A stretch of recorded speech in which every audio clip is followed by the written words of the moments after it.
He thought she was just saving a life. But by morning, her ranch was surrounded by 300 Comanche warriors, and one impossible truth would change her world forever. Thank you so much for watching and for all your comments. Let me know at the end if you liked the story, and where you're watching from and why you're following this. The Texas sun beat down mercilessly on the parched earth of the hill country, turning the late summer of 1867 into a furnace that seemed intent on baking every living thing beneath its relentless gaze. Heat waves shimmered across the rocky terrain, distorting the horizon into a wavering mirage that promised water where none existed. The drought had stretched on for nearly 3 months now, transforming once green pastures into brittle brown expanses that crunched underfoot like old parchment. Sarah Brennan stood on the wooden porch of her ranch house, wiping sweat from her brow with the back of her hand, as she surveyed the struggling land that had become both her prison and her purpose. At 24 years old, she possessed a striking beauty that the harsh frontier life had not yet managed to diminish, with auburn hair that caught fire in the sunlight and green eyes that held both determination and a deep well of compassion. Her father had built this ranch from nothing, carving a life out of the unforgiving wilderness, and when he died 6 months ago from a fever, Sarah had refused every offer from neighboring ranchers who assumed a woman couldn't possibly manage such a property alone. She proved them wrong every single day, rising before dawn to tend the cattle, mend fences, and keep the ranch running despite the odds stacked against her. Her hands, once soft and accustomed to needlework and piano playing back in Virginia, had grown calloused and strong. Her frame, though still unmistakably feminine, had developed a lean strength from the constant physical labor. But it was her spirit that truly defined her, an iron will wrapped in gentleness that refused to bend even when circumstances suggested she should break. The water situation had become critical. The creek that normally ran through the eastern edge of her property had dwindled to barely a trickle, and her well was running dangerously low. She rationed every drop, giving priority to her 12 remaining cattle and her 2 horses, taking only what she absolutely needed for herself. The nearest town, Fredericksburg, lay 15 miles to the south, but even there, water had become precious as gold. It was late afternoon when Sarah noticed the figure approaching from the north, moving slowly across the landscape like a shadow given form. At first, she thought it might be a trick of the heat, another mirage spawned by the oppressive temperature. But as the shape drew closer, she realized it was a man on foot, stumbling and swaying with each step. Her hand instinctively moved to the rifle she kept propped beside the door. Comanche raiders had been spotted in the area recently, and settlers lived in constant awareness of the tension between the expanding frontier and the native peoples whose land was being steadily consumed. Through the wavering heat, she could make out more details. He was massive, easily over 6 feet tall, with shoulders that spoke of tremendous strength. His copper skin gleamed with sweat, and he wore the traditional clothing of the Comanche people, leather leggings and a breechcloth, with long black hair that hung past his shoulders. Even from a distance, Sarah could see he was in distress, his movements growing more unsteady with each passing moment. Every instinct of self-preservation screamed at her to bar the door, to ready her weapon, to protect herself from this potential threat. The stories she'd heard about Comanche warriors were legion, tales of fierce fighters who defended their territory with legendary skill and determination. But as he came closer, now perhaps 200 yards from her porch, she saw him collapse to his knees, his head bowing forward as if the simple act of holding it up had become too much. Sarah's compassionate nature warred with her caution.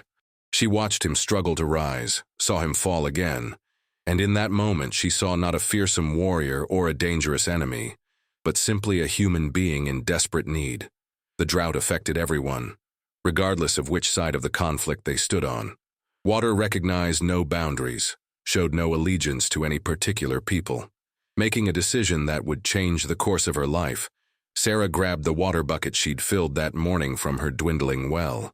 It represented a significant portion of her daily ration, water she could ill afford to spare, but she couldn't stand by and watch another person die of thirst, not when she had the means to help. Her father had raised her to believe that humanity transcended politics and fear, that basic decency demanded action, even when that action carried risk. She descended the porch steps slowly, keeping her movements deliberate and non-threatening. The warrior had managed to push himself up to a sitting position, his chest heaving with the effort of breathing. As she approached, he raised his head, and Sarah found herself looking into the darkest eyes she'd ever seen, eyes that held both wariness and desperate hope.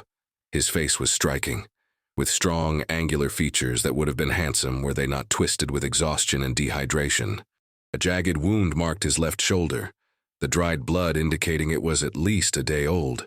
She stopped about 10 feet away, not wanting to startle him, and slowly extended the bucket toward him. For a long moment, they simply stared at each other, two people from vastly different worlds connected by the most basic of human needs. Then, moving with obvious effort, the warrior pushed himself to his feet. Standing at his full height, he towered over her, and Sarah had to tilt her head back to maintain eye contact. This close, she could see the evidence of his ordeal etched in every line of his face, the dried salt tracks where sweat had run, the cracked lips, the hollowness around his eyes that spoke of days without adequate water. He looked at the bucket, then back at her face, as if trying to understand why this white woman, alone and vulnerable, would offer him such a precious resource. Sarah simply nodded, taking another step forward and holding the bucket higher. The warrior's hand, large and scarred from countless battles and hard living, reached out and took the bucket from her. Their fingers brushed briefly in the exchange, and Sarah felt a strange jolt, like touching a lightning rod during a storm. He raised the bucket to his lips and drank deeply, the water running down his chin and onto his chest. She could see his throat working, could almost feel his relief as the life-giving liquid coursed through him. When he drained half the bucket, he stopped, lowering it with visible effort at restraint. He could have drunk it all. His body clearly craved every drop, but he didn't. Instead, he looked at her again, and Sarah saw something shift in those dark eyes. A recognition, perhaps, or a question. The warrior spoke, his voice rough from disuse and dehydration, in a language Sarah didn't understand. But she didn't need to comprehend the words to grasp the meaning. There was gratitude there, and something else, something deeper that she couldn't quite name. He offered the bucket back to her, still half full, but Sarah shook her head and gestured for him to keep it, to drink more. After a moment's hesitation, he did, finishing the water with the same controlled desperation. When the bucket was empty, he handed it back to her with both hands, a gesture that struck Sarah as oddly formal, almost ceremonial. Then, surprising her, he pressed his right hand to his chest and spoke a single word that sounded like Neshoba. His name, she realized. He was introducing himself. Sarah mirrored his gesture, placing her hand over her own heart. "Sarah," she said clearly. "My name is Sarah Brennan." Neshoba nodded slowly, repeating her name with careful precision, his accent making it sound exotic and somehow more beautiful. "Sahra." Then he gestured to his wounded shoulder and made a motion as if to leave, pointing toward the north. But when he took his first step, his leg buckled, and only Sarah's quick movement to support him prevented him from falling. The contact sent another shock through her system. Even weakened, his body radiated heat and power, muscles like coiled steel beneath his copper skin. "You can't travel like this," Sarah said, knowing he probably couldn't understand her words but hoping her tone would convey her meaning. "That wound needs tending, and you need rest." She gestured toward her ranch house, then to him, then back to the house. Neshoba followed her gestures, understanding dawning in his eyes. But he shook his head, clearly reluctant to accept more help, perhaps aware of how dangerous it would be for both of them if anyone saw a Comanche warrior at her home. Sarah, however, had made up her mind. She'd already crossed the line by offering him water. Helping him recover enough to travel safely was simply following through on that initial choice. Besides, something about this man called to something deep within her, a connection she couldn't explain and didn't fully understand. She tugged gently on his arm, gesturing more insistently toward the house. "Please," she said, putting every ounce of sincerity she possessed into that single word. Perhaps it was her tone, or perhaps Neshoba simply recognized that he wouldn't make it far in his current condition. Whatever the reason, he finally nodded, allowing Sarah to guide him toward the ranch house. His weight against her side was considerable, but she managed, taking slow, careful steps across the dusty ground. The sun was beginning its descent toward the horizon, painting the sky in shades of orange and gold, and Sarah found herself acutely aware that she was bringing a Comanche warrior into her home, an act that most of her neighbors would consider either insane or treasonous. But as they climbed the porch steps together, Sarah felt no fear, only a strange certainty that this moment had been meant to happen, that some force larger than herself had orchestrated this meeting.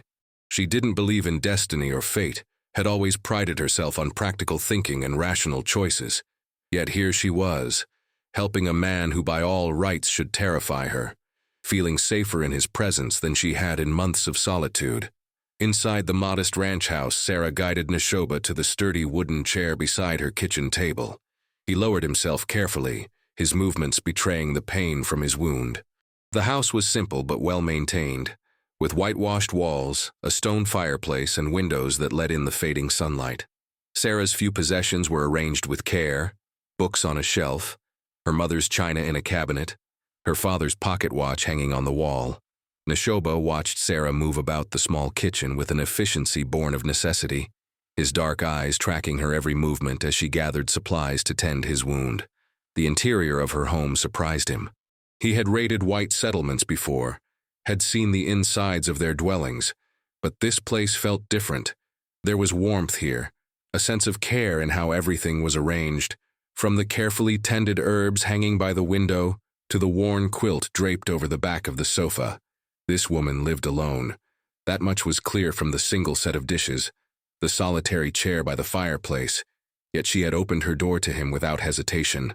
Sarah returned with a basin of water, precious water she could barely spare, along with clean cloth strips and a bottle of whiskey her father had kept for medicinal purposes. She set everything on the table beside him and gestured to his shoulder. Neshoba understood, and with careful movements he shifted to give her better access to the wound. A hunting party from a rival tribe had ambushed him 2 days ago while he was scouting alone. The arrow had gone clean through, which was fortunate, but the wound had begun to fester in the heat. As Sarah began cleaning the injury, her touch gentle but thorough, Neshoba found himself studying her face. She was beautiful in a way that transcended the simple arrangement of features, though those were striking enough with her green eyes that reminded him of spring grass and her auburn hair that caught the lamplight like copper flames. No, what made her truly beautiful was the concentration in her expression, the care she took with each movement, the compassion that seemed to radiate from her very being. When she poured whiskey over the wound and he couldn't suppress a sharp intake of breath, she immediately murmured something soothing in her language, her free hand coming to rest on his uninjured shoulder in comfort. "I'm sorry," Sarah said softly, though she knew he couldn't understand her words. "I know it hurts, but it has to be done. The wound is infected." She continued working, cleaning away the dried blood and dirt, applying pressure when fresh bleeding started. Neshoba remained perfectly still, his jaw clenched against the pain, but he never pulled away from her ministrations. There was something profound in that trust, Sarah thought, in allowing someone from an enemy people to tend such a vulnerable injury. As she worked, Sarah found herself hyper-aware of every detail about this man: the warmth of his skin under her fingertips, the play of muscles beneath the copper surface, the barely perceptible tremor that ran through him when she touched a particularly sensitive area. His scent filled her nostrils, a mixture of leather, sage, and something else, something wild and utterly masculine that made her pulse quicken in a way she'd never experienced before.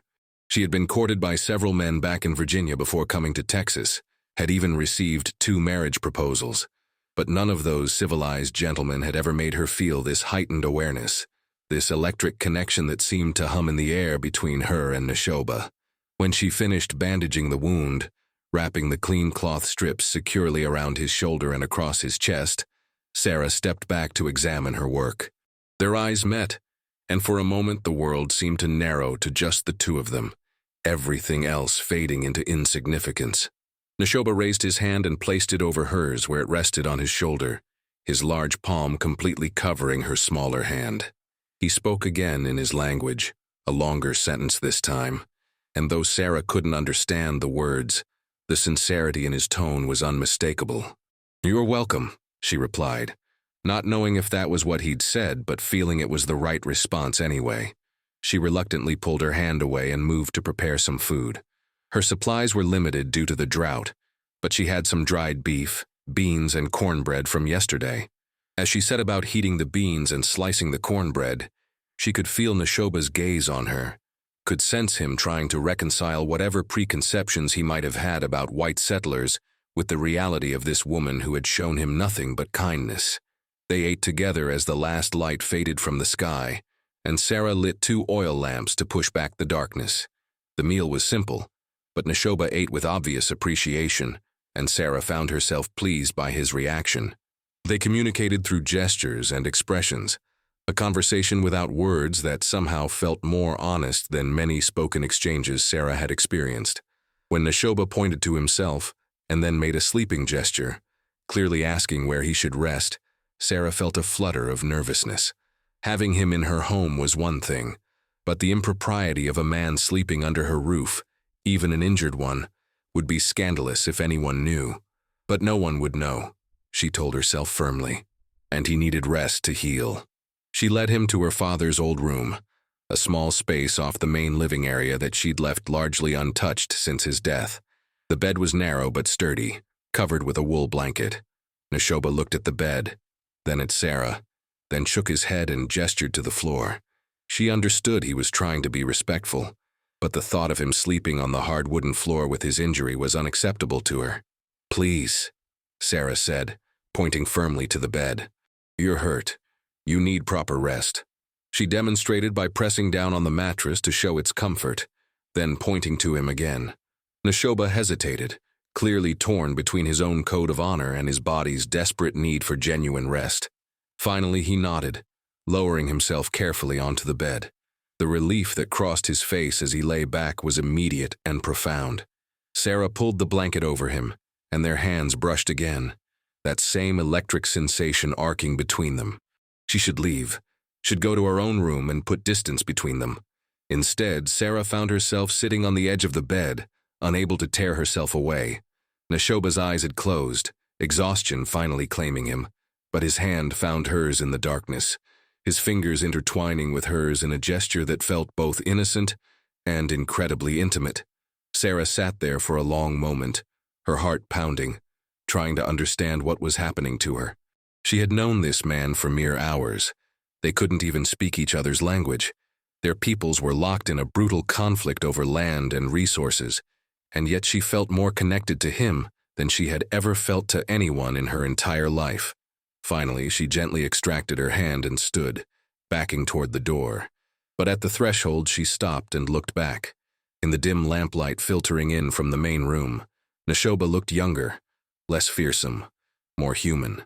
His chest rose and fell with deep, even breaths, and Sarah felt a fierce surge of protectiveness toward this warrior who had somehow, impossibly captured something essential within her in the space of a single evening. She retreated to her own small bedroom, but sleep eluded her for hours. She lay in her narrow bed staring at the ceiling, listening to the night sounds of the ranch and thinking about the man sleeping in the next room. What would tomorrow bring? He would leave once he was strong enough, would return to his people, and she would likely never see him again. The thought filled her with an ache so profound it shocked her. How could she feel this way about someone she'd just met? It defied all logic, all reason, all the carefully constructed rules by which she'd lived her life. Yet as irrational as it seemed, Sarah couldn't deny the truth of what she felt. Something had shifted in her world the moment she'd decided to offer water to that desperate warrior. She had crossed more than just a physical distance when she walked out to meet him. She had crossed some invisible boundary within herself, had opened a door she hadn't even known existed. And now, lying in the darkness, she wondered if she would ever be able to close it again, or if she even wanted to. The first light of dawn was just beginning to gray the sky when Sarah finally drifted into a restless sleep, her dreams filled with dark eyes and gentle touches, with a connection that transcended language and culture, and all the barriers that the world insisted should keep them apart. She woke with a start only a few hours later to a sound that sent ice water through her veins, the thunder of hoofbeats, many of them, approaching her ranch at speed. Sarah threw off her blanket and rushed to the window, her heart hammering against her ribs. What she saw made her blood run cold. Riders, dozens of them, were approaching from the north. But these weren't settlers or soldiers. They were Comanche warriors, at least 300 of them from what she could tell, spreading out to surround her ranch in a coordinated movement that spoke of military precision. The rising sun glinted off weapons, off the war paint that adorned both riders and horses. They moved with purpose, with clear intent, and they were coming for her home. Terror, unlike anything Sarah had ever known, gripped her. This was it, she thought, the raid everyone had warned her about, the attack that would end with her ranch burned and her life forfeit. Her hand went instinctively to her throat, feeling her pulse rabbit-quick beneath her fingers. She thought of Neshoba sleeping in the next room, wondered with a wild, irrational hope if his presence might somehow protect her, but immediately dismissed the thought. Why would they care about one of their own being here? If anything, they might see her harboring him as an insult, a capture of one of their warriors. She heard movement from her father's room and spun to find Neshoba standing in the doorway, clearly awakened by the sound of the approaching horses. His eyes went immediately to the window, and Sarah saw a recognition flash across his face. He moved to stand beside her, looking out at the assembled warriors, and Sarah noticed that despite his injury, he stood tall and proud, his bearing that of a man of significance. He turned to her and spoke urgently in his language, his hands moving in gestures she struggled to interpret. The warriors had stopped about 50 yards from her house, arranged in a vast semicircle that effectively trapped her. Sarah could see their leader, a man with an elaborate headdress and bearing that commanded respect, sitting astride a magnificent paint horse at the center of the formation. He raised one hand, and the entire group fell into absolute silence, hundreds of warriors waiting with disciplined patience. Neshoba touched Sarah's arm, drawing her attention. He pointed to himself, then to the door, then made a gesture that seemed to indicate she should stay inside. He was going to go out there, she realized. He was going to face them alone. The thought of him walking into that situation, injured and outnumbered, filled her with dread. Without thinking, she grabbed his arm, shaking her head vehemently. "No," she said, the word universal enough to cross the language barrier. "It's too dangerous." But Neshoba gently removed her hand from his arm, though his touch lingered, his thumb stroking across her knuckles in a gesture of reassurance. He spoke to her again, his voice low and calm, and though Sarah couldn't understand his words, the meaning was clear in his eyes. "Trust me." Then, before she could protest further, Neshoba walked to the front door and stepped out onto the porch. Sarah's heart lurched into her throat as she watched him descend the steps, moving with a dignity that belied his injury. She pressed herself against the window frame, unable to look away, her hands gripping the rough wood until her knuckles turned white. The moment Neshoba appeared, a ripple of reaction went through the assembled warriors. Sarah saw heads turn, heard voices rise in what sounded like surprise and recognition. The leader on the paint horse urged his mount forward several paces, his eyes fixed intently on Neshoba. When he spoke, his voice carried across the distance with authority, and Sarah heard a name repeated by several warriors. "Neshoba, Neshoba." There was respect in how they said it, even reverence, and Sarah felt a dawning realization that the man she had sheltered was far more important than she had understood. Neshoba responded in his own language, his voice strong despite his weakened state. He gestured toward Sarah's ranch house, toward the well, and then placed his hand over his heart in the same gesture he had used when introducing himself to her. The leader listened intently, then asked what sounded like a question. Neshoba's response was longer this time, animated, and Sarah saw him motion to his bandaged shoulder, then again toward her home. He was telling them what had happened, she realized. He was explaining how she had helped him. The leader sat silent for a long moment, his weathered face unreadable. Then he dismounted in one fluid motion and walked toward Neshoba. Sarah's breath caught in her throat. The two men stood face to face, and she could see the family resemblance in their features. The same strong bone structure, the same proud bearing. Brothers, perhaps, or close cousins. The leader reached out and gripped Neshoba's good shoulder, saying something that made the younger warrior nod solemnly. Then, to Sarah's complete astonishment, both men turned toward her house, and the leader called out in accented but clear English, "Woman who gave water to my son, come out." We wish to see you." His son. Neshoba was the son of what appeared to be a chief, a man of significant power among the Comanche people. Sarah's mind reeled with the implications even as her trembling hands reached for the door handle. Every instinct screamed at her to stay hidden, to barricade herself inside, but something stronger than fear compelled her forward. She stepped out onto the porch, the morning sun striking her face, making her squint against its brightness. 300 pairs of eyes fixed on her, and Sarah had never felt more exposed, more vulnerable in her entire life. She forced herself to stand straight, to meet the chief's gaze with as much courage as she could muster. Her legs shook beneath her simple cotton dress, but she willed herself not to show her terror. If these were to be her last moments, she would face them with dignity. The chief studied her for a long moment, his dark eyes taking in every detail of her appearance, her bearing, the way she stood despite her obvious fear. Then he spoke again, his English careful and deliberate. "I am Chief Hantewi. For 3 days we have searched for my son Neshoba. He was scouting when enemies attacked him. We feared him dead." He paused, and Sarah saw emotion flicker across his weathered face. "You saved his life. You gave him water when you had little. You tended his wounds. You sheltered him. Why?" Sarah's mouth was dry as dust, but she found her voice. "Because he needed help," she said simply. "Because it was the right thing to do. Water belongs to no one and everyone. Life is precious, regardless of whose life it is." Her words rang out clearly in the stillness, and she saw Neshoba turn to look at her, something profound shifting in his expression. Chief Hantewi nodded slowly, as if her answer confirmed something he had suspected. He spoke in his own language to the assembled warriors, his voice carrying authority and what sounded like approval. Then he turned back to Sarah. "The Comanche people do not forget kindness. You could have let my son die. You could have harmed him while he was weak. Instead, you showed mercy and compassion. This creates a debt that must be honored." He gestured, and several warriors dismounted, approaching with what Sarah initially thought were weapons. But as they came closer, she saw they carried bundles, containers, and various items.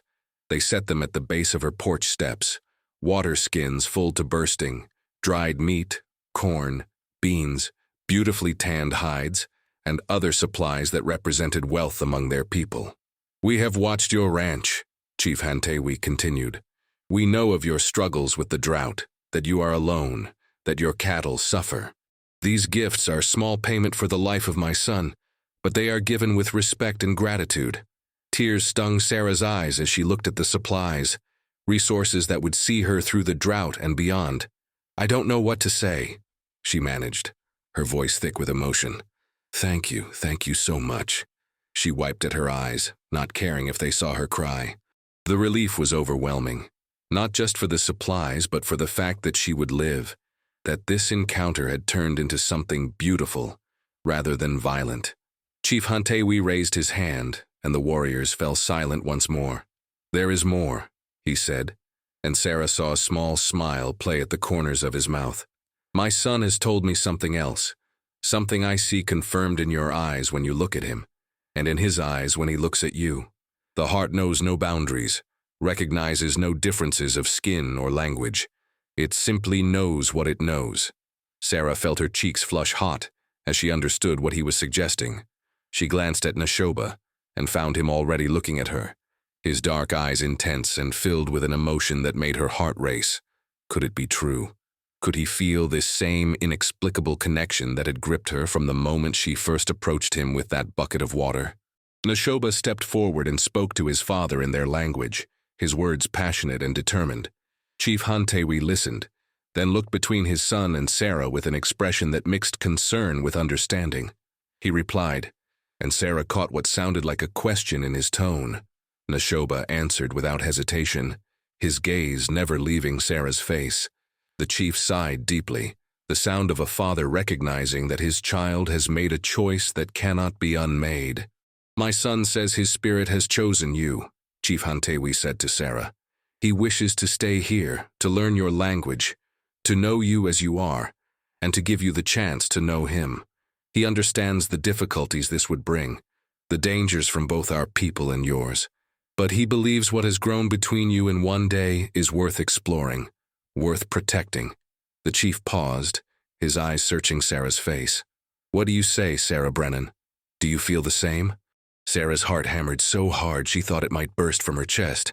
Everything logical, everything sensible screamed that this was impossible, that it could never work, that the barriers between them were too great. But when she looked at Neshoba, when she saw the hope and vulnerability in his eyes, all those reasonable objections crumbled to dust.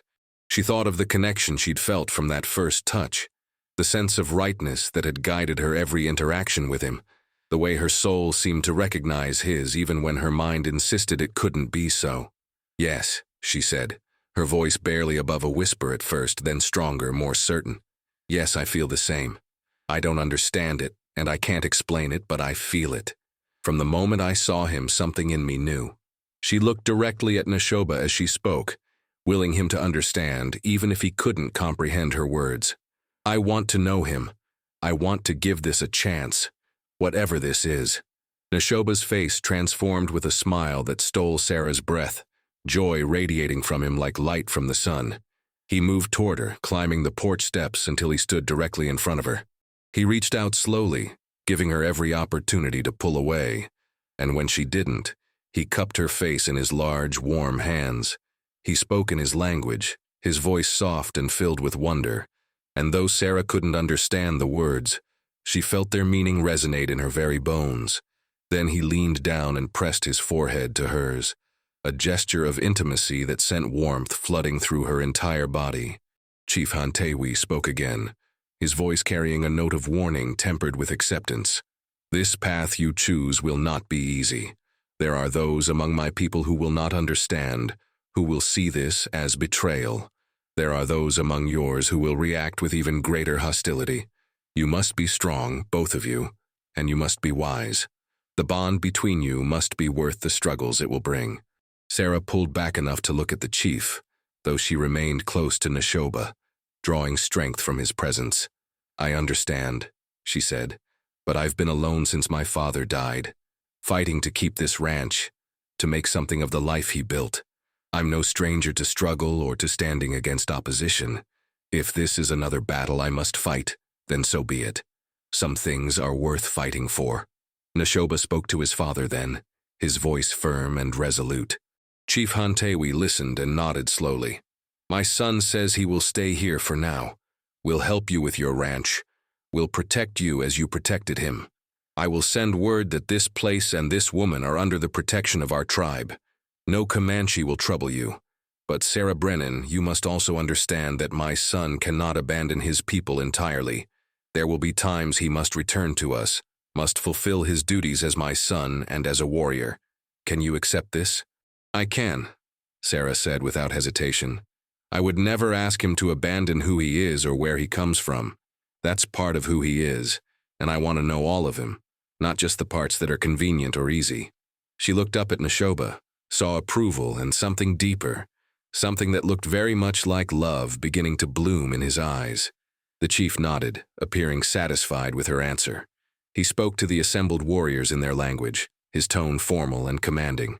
Sarah heard Neshoba's name several times, heard her own name as well, though pronounced with the same exotic accent Neshoba had used. The warriors responded in unison, a sound like distant thunder, and Sarah understood that some kind of proclamation had been made, some official recognition of the situation. Chief Hantewi mounted his horse again, looking down at the couple on the porch. I leave my son in your care, Sarah Brennan. Treat him well, as you have already shown you will. And Neshoba, my son, honor this woman's trust. Protect her. Learn from her. Build something good here. He raised his hand in farewell, and the warriors began to disperse, riding away in small groups until the only evidence of their presence was the dust settling in the air and the pile of supplies at Sarah's porch steps. When the last rider had disappeared over the horizon, Sarah and Neshoba stood together in the sudden silence, the magnitude of what had just happened settling over them like a blanket. Neshoba spoke, his hand moving to gesture at the supplies, then at the ranch, then at himself, clearly trying to communicate his intentions. Sarah understood he was offering to help, to work, to earn his place here rather than simply accepting her charity. Yes, she said, nodding and smiling. We'll work together. We'll build this place together. She took his hand, marveling at how perfectly it fit with hers despite the differences in size. But first, we need to get you properly healed. That wound needs time and rest. Over the following weeks, Sarah and Neshoba developed their own language of gestures, expressions, and slowly, actual words. He proved to be a quick study, picking up English with impressive speed, while Sarah learned phrases and words in his tongue. They worked side by side on the ranch, Neshoba's strength and knowledge of the land proving invaluable. He showed her where to find hidden springs she hadn't known existed, taught her techniques for water conservation his people had perfected over generations.